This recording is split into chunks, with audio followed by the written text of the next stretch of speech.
correctly. This is what I've done so far with ARCO.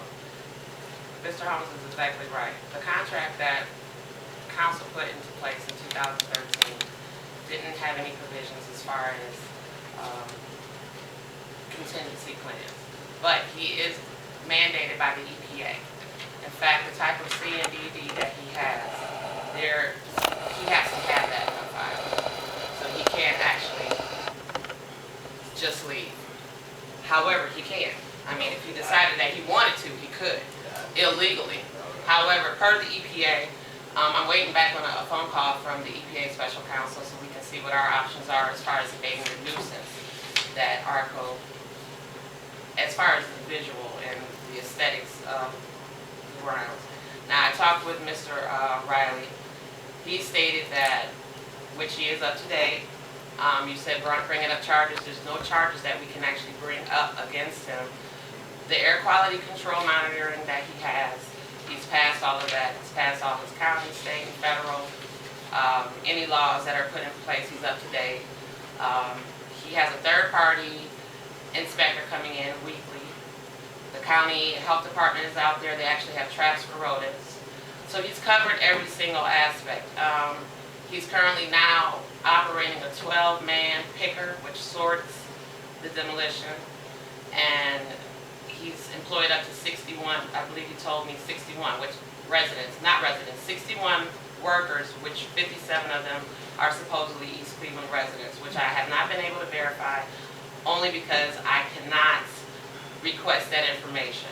I've requested it from him, but it's really up to him to provide me with that information. Per the sunshine laws, I think there's a copy of that. Per the sunshine laws, it's not in our jurisdiction as council. One moment.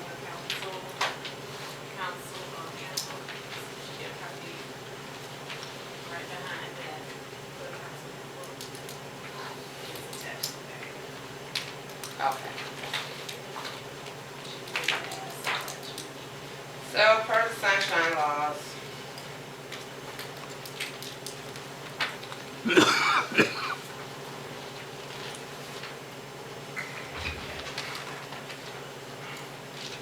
documents, reports, and records definition. And so that would be 149.011. Okay. It's not a public office. Somebody should tell her it's not a public office. Okay, let's see here. So basically, it's not a public record.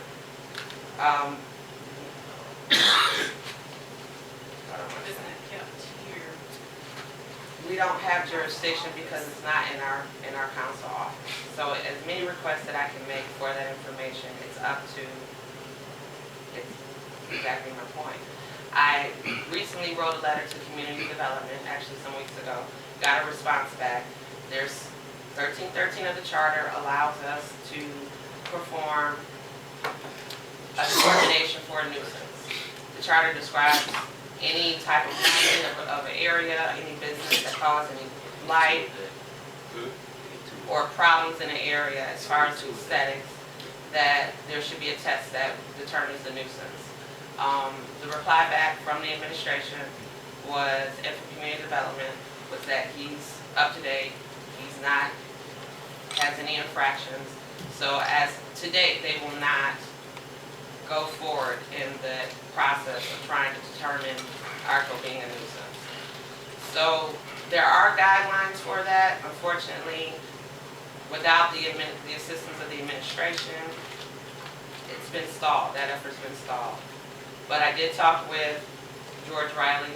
He stated that he has poles coming in for a 6-foot fence this week that he's going to put up adjacent to the property along Noble Road. The front of the property, which is concrete, there's none of the actual recyclables, it's all concrete. He's going to hydro seed that in approximately 2 weeks. And he's also offered to have residents come in and tour the facility if they'd like to see what's going on, and also talk to some of the residents that work for him that live in East Cleveland. So any suggestions that anyone has as far as going around the process that we currently have in place, I'm all ears. I got a suggestion. At the next council meeting, we let everyone get here, and then we get a bus. And we put everybody in the room on the bus and take them over to the tourists. Right?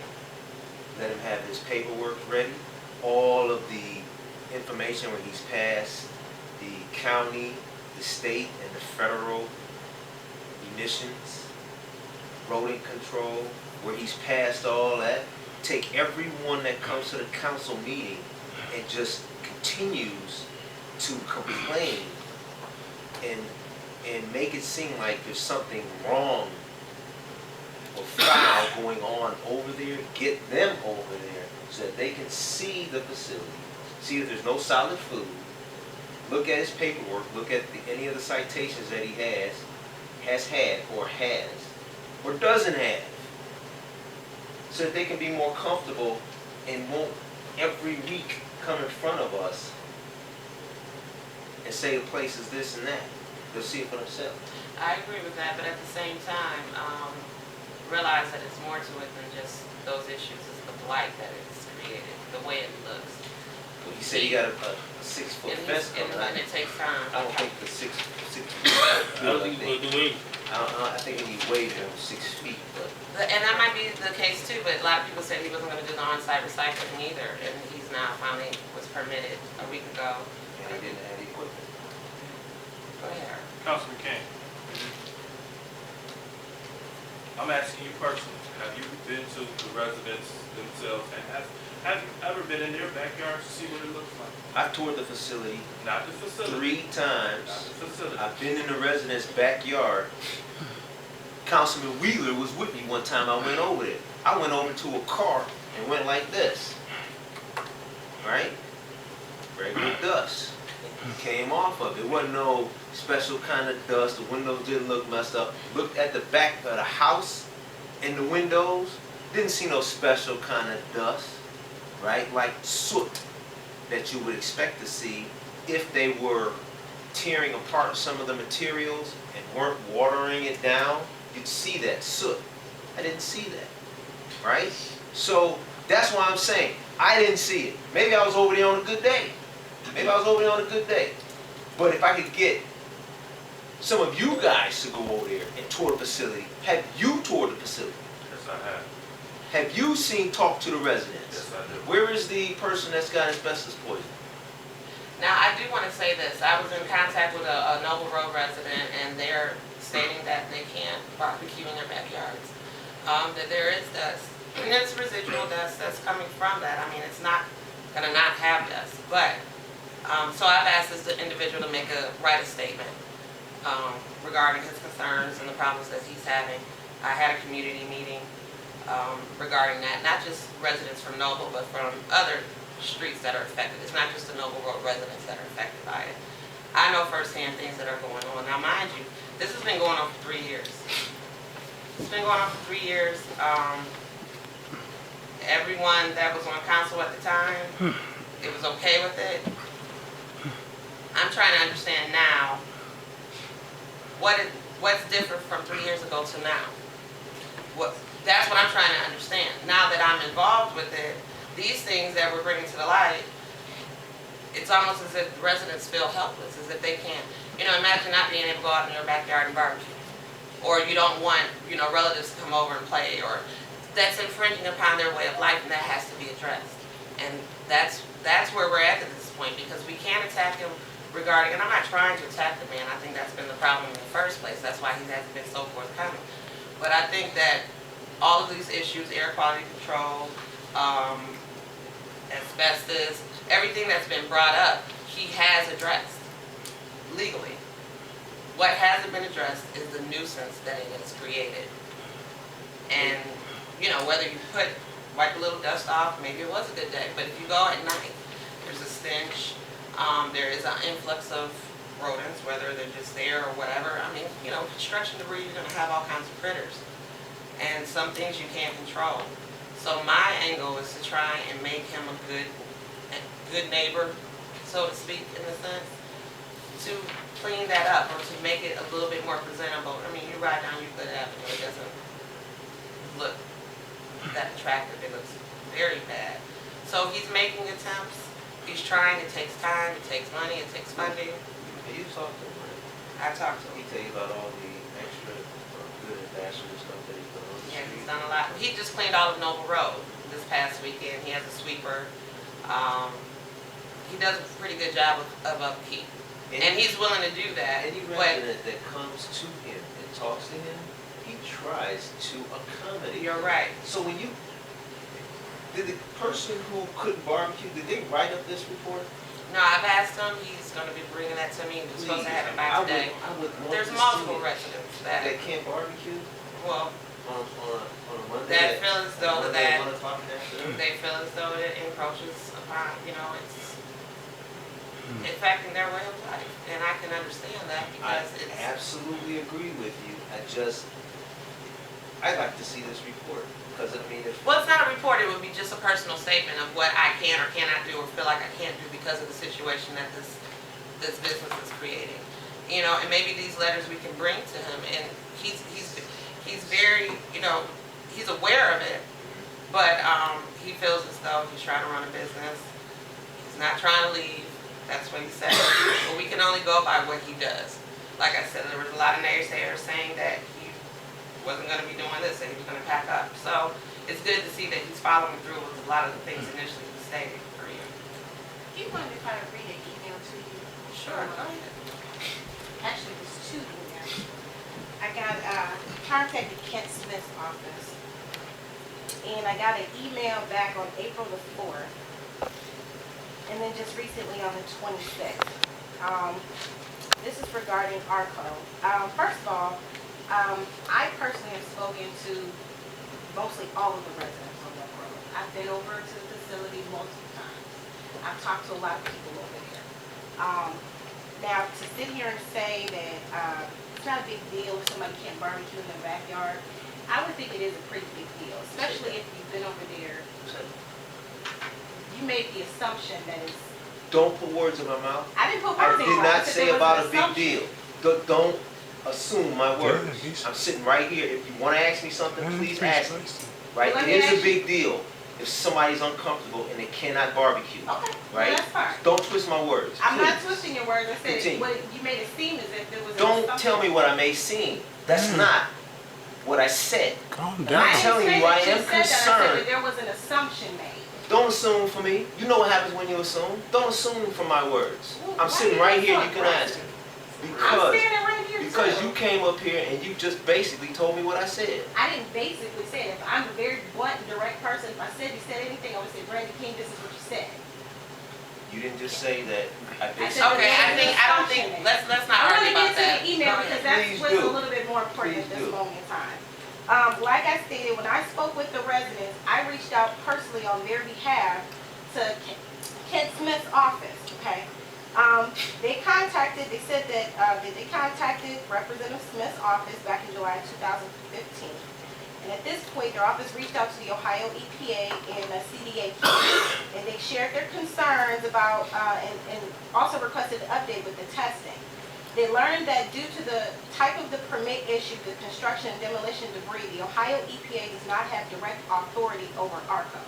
I don't know if you, I don't know It's if you still in said the that. phase. They're still working because it's a new permitted Right. thing. It's not like a regular C&D because they're trying to encourage this type of recycling. So they're Right. still in the phases of working out all of the kinks of how they want to operate that type of facility. They Okay. said that they did make multiple inspections to the site, did not find any major violations. They're working with CDAQ to stay on top of those concerns. They also did occasional testing and they did come back negative for asbestos. Also, the CDAQ has requested the use of US EPA air monitors and to monitor for asbestos and other contaminants. So I don't know if you knew about that or not. I don't know if they have those They actual do. machines or anything They have the else like that. on top of the lights. Okay. You tour the facility. You see all around that. Right. On top of those lights, those are air quality control monitors. So if they pick up anything over above the level that's supposedly allotted, then that sends a red flag and then he's violated, but he Sure. hasn't since. Now Chair, may I ask you a question? Can Yeah. you read that last sentence about asbestos again, please? they said that the CDAQ had requested the use of monitors to monitor for asbestos and other contaminants. And you said it came back 0. They said that they had done occasional testing, and those tests came back negative for asbestos. So no asbestos, okay. Occasional testing. Now, this is I the don't know. EPA that you're talking about? This is CDAQ. Okay, and those quality, now, there are reports that we can pull, and I can share them with you, Right, that show that it's ongoing testing. right. They also said something about they were gonna be coming out every 2 weeks, the health department was coming out Every week, actually, the health Right, or, department. yeah, something like that. And they also said that, the EPA does not have direct authority over them until 2 years before they actually start recycling. It's supposed to be moving 500 cubic square feet a day of debris and all that other stuff. The reason why I wanted to point out that we reached out to them is because, and not to sit here and say that, there's a lot of us that have, like I said, have spoken to people over there, and we're not saying that this facility is so deadly that, people are gonna die or anything else like that, but these people actually live over there. And you have people that are, possibly have maybe some lead problems. You have people over there that cannot, barbecuing is one thing, but just being able to look outside the window, they see things that are going on that look a little bit nefarious. It looks like things are not good. When you look out your back window and you see a heap of trash and debris, then you have dust floating in the air, then you can't even turn your air conditioner on because there's contaminants coming through there. People are getting sick and they don't know why. There's children over there. My kids go to the school right up the street over there. My daughter is sick every other day. She's not a sickly child. None of my kids have been sickly children, but she's sick every other day. I don't know what that's from and what's going on. So I just wanted to say that yes, there are people on top of it. I'm pretty sure that you know that. But I don't want it to be like this big notion that people are out here thinking that, we're trying to go after him for some, bad reason. There is a real, genuine concern with those people over there. They're not happy. And I'm one of those people. And I Okay, understand. and I have children. You're absolutely right, but see, there's a fine line between trying to get business done and outright slander. And you're not gonna get, and that's what I don't want. I want to be able to work with him because he is there till 2018. We do have to deal with it. Let's get the best possible scenario that we can. And if he's willing to address those issues and abate the nuisance and do it on his own terms but I don't want just to leave it at that. I wish that the administration would go ahead and do this test for nuisance. I'm just gonna ask this one question, it can be rhetorical. If he was trying to do something that was good for the community, and that he was trying to work with the community, do you really honestly believe he would allow the dump to look exactly how it looks today? And 2-3 years ago, when he first did the contract, do you think that maybe he should have put something in that contract that said, hey, in 2 years I'm gonna start recycling, it's probably gonna look like a big old mess, there's gonna be this, that, and the third, you might have these problems. Anybody with some form of integrity would have been able to have some type of foresight into what it looks like now, and wouldn't have allowed it to look that way. And I agree with you. I think that council as well is in collusion with that whole thing. I'll ask you the same question. Did council have the foresight 3 years ago to make sure that the contract he submitted included that? It's not council's job, it's her job. to What make I'm sure saying that is the council, contract is right. but council signed off on it. But it's the law director's job to make sure Regardless, that A, B, and C. the rhetorical and question D- can go both ways. He's a businessman, so basically he's gonna offer what he offers. If he goes through the different levels of our city government and they okay it, then to me, Did it go through an audit through the law director's office, because I know she wasn't the law director at the time, was it audited to make sure that that contract stipulated every single A, B, D, C, F, G, and I say again, I'm a law student, so if I'm looking at a contract, She was the law there's director a then. period missing, I'm gonna look and go, you know what, is there like a contingency we can put in the middle here? maybe we can I can maybe ask one of the prior I councilors. digress. Well, that's a good question. Sorry if And I yelled also, at you. No, you don't that's apologize. You something already that know. maybe we can ask the prior council members if that took place, because I don't know, and I'm not privy to that as far as if that took place. If they looked at that and made all those contingencies. I don't believe that because of what has taken place up to date, that you can just make any assumptions either way. But a lot of the things that they said that he wouldn't do, he is now. So I'm trying to be positive about that and try and see where we go. But yeah, I would like to know the same thing, because when I read the contract, have you looked at it? Not Yeah. this entirety, no. Okay, so if you look at it, there's no contingency plan. I don't believe that even they understood, not everybody, but I don't believe they understood what a CNDD was or what that may have looked like or researched that. So I can't tell you 3 years ago what anyone's, No, intent. I know you can. I'm just saying, maybe that should be explored by the law department to actually, they should have audited. Well, shoulda, coulda, woulda now, because it's here, it's in, you know what I mean? But it's a good question. I mean, those are the type of things that I wanna bring up as well. But it's in the past now. Now we can think about having some type of contingency plan. The EPA for a CNDD, maybe not that type that's permitted, doesn't have anything in place. So that's where we come in. Maybe we can put ordinances on the book, because we have this type of facility here and we haven't had one before, that sets the precedent that there's only a certain amount of tonnage that can come in until you get that pile down, or just different things. I think they said 2 years. 2 years. I'll look at the Or a year, fine that's what print. they said. Ms. Stansberry? I would like to say, I really had been up to Nova lately. I mean, last week, I've been up Nova 2 or 3 times, and I parked my car. And I took a walk back there, all the way around. I did that twice, and my daughter went with me. She said, Mom, you keep talking about the dump. Take me up there. I've been up there 3 times within the last 2 or 3 weeks. Now, you were talking about what could happen. Those people live over there, their backyard is right behind that dump. And in the summertime, it get real hot. And they got kids there, and for me, nobody but me, I like to barbecue in my backyard. Now, when you get your pit and go out there and barbecue, you wouldn't want to take your barbecue pit and all your stuff in your backyard, the barbecue, and see all that stuff back there. You wouldn't want to do that, because you don't know wind blowing or whatever. You don't want to eat, you don't want to do that.